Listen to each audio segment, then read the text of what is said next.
Yesterday was linebacker and defensive lineman day at the NFL Draft Combine. We're going to talk about some of the players that could have stood out for the Chicago Bears that could be at needed positions for the team. We're also going to look at Jordan Schultz reporting that Jaylon Johnson and the Bears are inching closer to a contract extension. And we're going to ask, how hot is Matt Eberflus' seat going into next season? All that plus a little bit of mailbag right after this. You are now tuned in to Chicago Bears Central, your number one place for all Chicago Bears news and content. What's going on, Bears fans? Welcome to another episode of Chicago Bears Central, your number one spot for everything Chicago Bears related. I'm the host here, Haize, but more importantly, you guys can follow the channel at Chi Bears Central on every social media platform we happen to be on. With that being said, let's go ahead and get into this content. So yesterday I talked about, the Bears interviewing Leatu Latu. I'm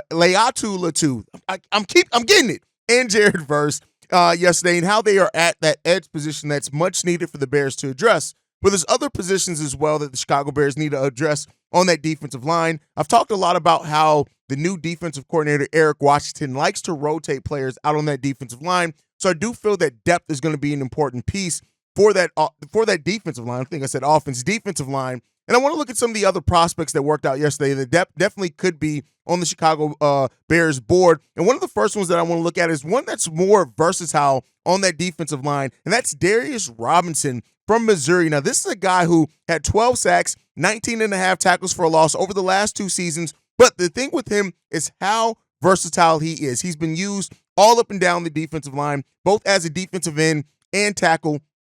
And the fact that his weight's gone up from 285 to 305 as well, it just adds to that versatility. Now, we do have one player already on the defensive line for the Chicago Bears that is, versatile and can be used on the inside or outside, and that's Walker, right? But to add a young piece there, one that you can develop and mold as a depth piece and even has the chance to be a starter as well, I think there's a lot to be said there. And even having the opportunity to learn behind DeMarcus Walker as well and his versatility and what he's been able to add. So I really think that this is a player that the Bears absolutely could take a look at in this draft. He's slated there to go kind of lower in that draft. And I think if the Bears are able to add somebody who has been a true 3-tech and even at times a 5-tech, which is crazy enough as it is, could be really good for the Chicago Bears to add that versatility, that much needed extra oomph. He has the ability to get the quarterback. He's solid in both the run and the pass game. This is, again, somebody who the Bears could absolutely take that look at and see what they feel they have in him. Again, could be interesting. That's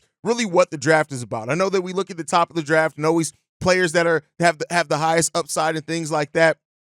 But when it comes down to it, Robinson and his strengths and what he's able to do, moving all up and down that defensive line at 6'5", 296 pounds, this is a guy right now that I think now there's some things with him is that he reportedly is kind of over-reliant on his power where he needs to work on some of that technique things. But outside of that, great at the point of attack.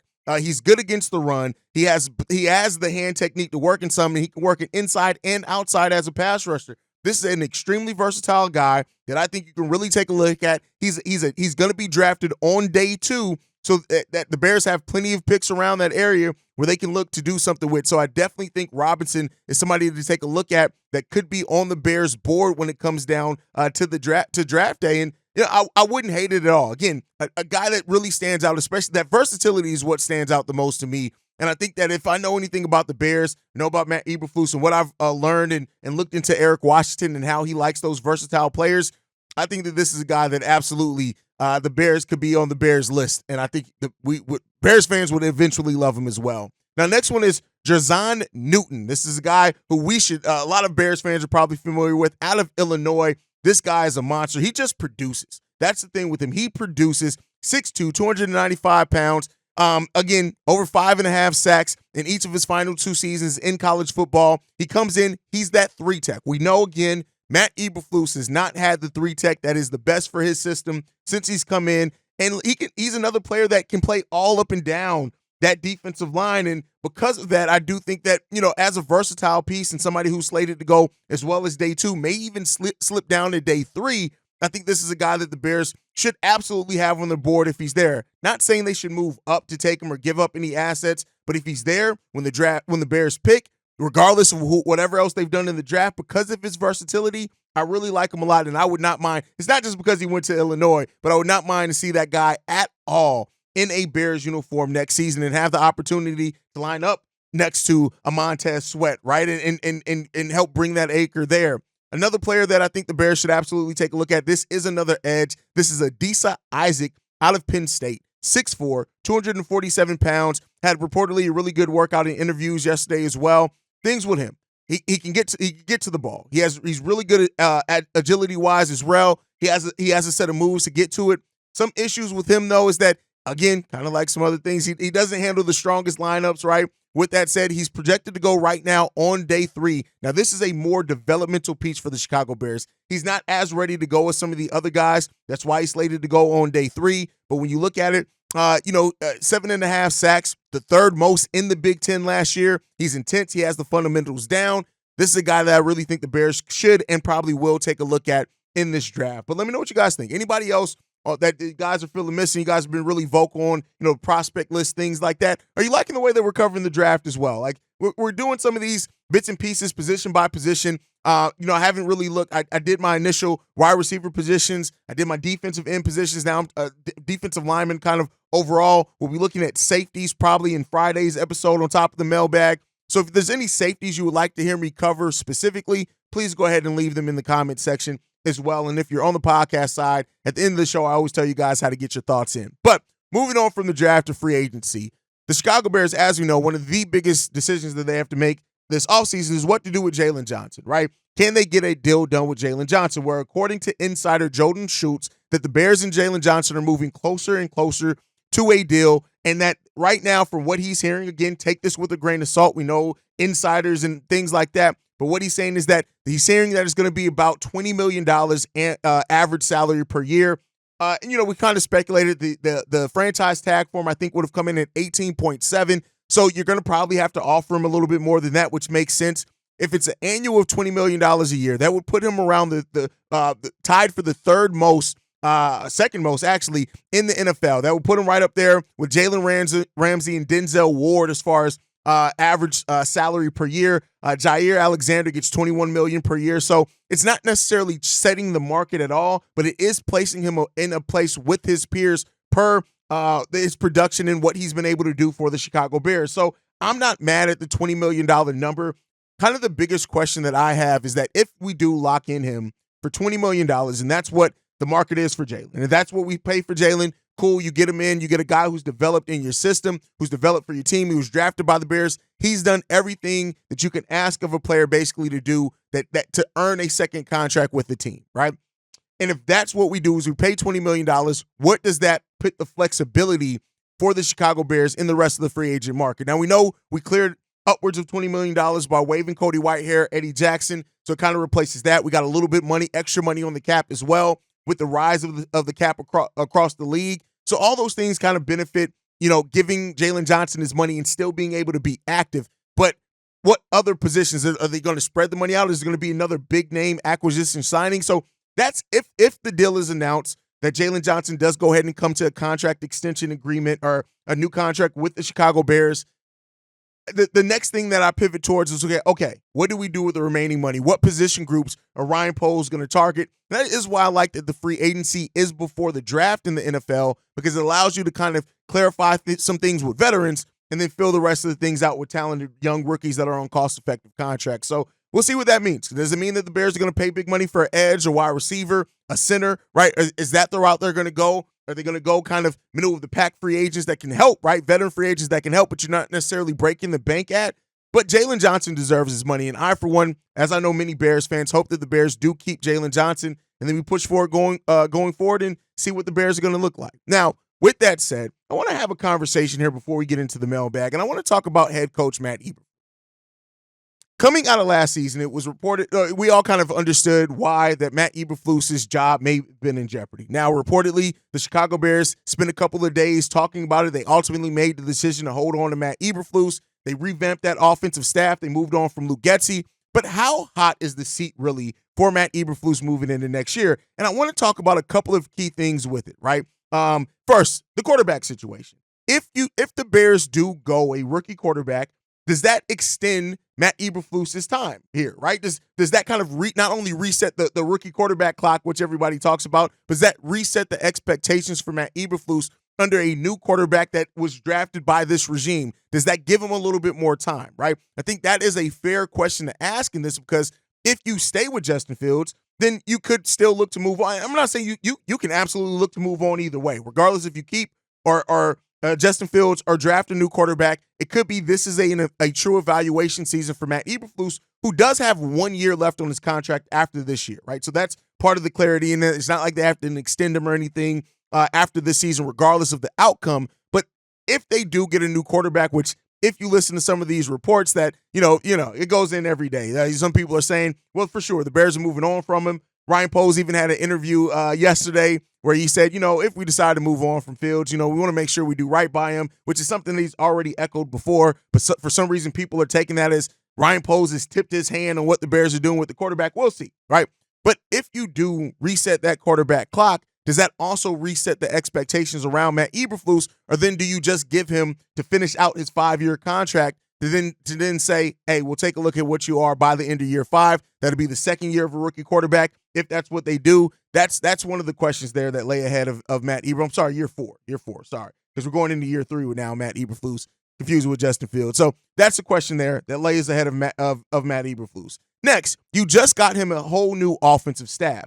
And I think this is an even bigger aspect than whatever happens with the quarterback, because once you fire your head coach, if I'm not mistaken, those coordinators become open to interview for other coordinator positions, basically. So the question is that now that you've gotten him a completely new offensive staff, you even got him a new defensive coordinator, do you give him to the end of his contract, which is at the end of the not next season, the season after next season? So we're talking about 2025. That's probably why I said year 5. 2025, would you then wait to evaluate him at the end of the 2025 season and this new staff, and maybe you look at people that were on the staff that may be up for promotions? Is that what you need to do? That we look at that as well? And then lastly, I want to bring this up. Not that this matters. So there was a survey done by the Players Association, and in that survey, almost 1,800 players were surveyed in this, and out of that, the players ranked Matt Eberflus number 25 out of 32 coaches in the NFL. Now, when you add to the fact that 4 of the 7 coaches that were listed below Matt Eberflus were all fired. So that kind of brings this to that as well. Now, in that poll, the Bears finished actually 10th overall out of 11 categories. So, that says that players actually do view, surprisingly enough, the Chicago Bears in a really good situation. But you got to ask all that as well. Now, while we know that the Bears players on this team really do like Matt Eberflus, not saying that the survey should matter to what the Bears' decision is or not, but it does bring about that question, is just how hot is that seat for Matt Eberflus heading into the 2024 season? Let me know what you guys think on that. Do you think that Matt Eberflus's job is as hot as it was that we viewed it coming out of this 2023 season? Or do you think with the changes in the staff, potential changes at the quarterback situation, do you think that that's kind of maybe locked him in to be able to go out towards the end of his 4-year contract to be able to make that determination on Matt Eberflus? Let me know what you guys think on that down below. All right, let's get into the mailbag. We got 2 voicemails we're going to play today. This one's from Reggie from Vegas, who actually left this voicemail on the Chicago Bulls Central voicemail line, but I was able to find it, pull it, bring it over here. Let's go ahead and listen to that now. What up, Haize? What's up, fellas? Hey, man, I just want to let y'all know I enjoy the show, man. Love you guys. This is Reggie Reg from Vegas. Always Vegas up, Bears down. Yo, check it, man. This whole thing with Justin Fields, man, and this Instagram is all crap. It's all a ploy. And I just get so tired of hearing so-called fans talk about Justin Fields, bashing him on a daily. If he did get rid of Instagram, I don't blame him. I'd do the same thing. But my take on everything is, man, Ryan Poles knows what he's doing, man. All this is just smoke and mirrors. This dude is doing everything he can to get the best deal he can. This man loves money. He knows good players. He knows how to save money. He knows how to go out and get players. We've already seen that. We've seen that last season when most people thought that the trades that he was doing and the deals he was getting, that was all screwed up. He made one bad move. Big deal. We got rid of him, sent his ass wherever he's going. Adios. But other than that, man, JF1 is going to be our QB. And if he does go anywhere, Atlanta would be the better choice for him. And trust me, I'm still going to root for JF1 because I am a fan. And I believe everybody else out there that knows JF1 and knows this situation is a JF1 fan too. So that's my take on everything. Y'all, all you fans out there, man, y'all just just cool your jets, man. Let Ryan Poles do what he does. They wouldn't hire that man if he didn't know what he was doing. He came from KC where he put together a championship team. They had a championship caliber line, and they were working on it, and then the defense, and then you got play callers over on KC. So as for Mahomes, is the quarterback he is because of the team he has around him and the coaches, and they know what to do with him. If he had came to Chicago, he wouldn't be as successful as he is because we don't have the staff and we don't have the players. Same way with C.J. Stroud, same way with any other quarterback we talked about not having here or we should have got. We weren't in a position to do that. We're in a position now. We got the quarterback.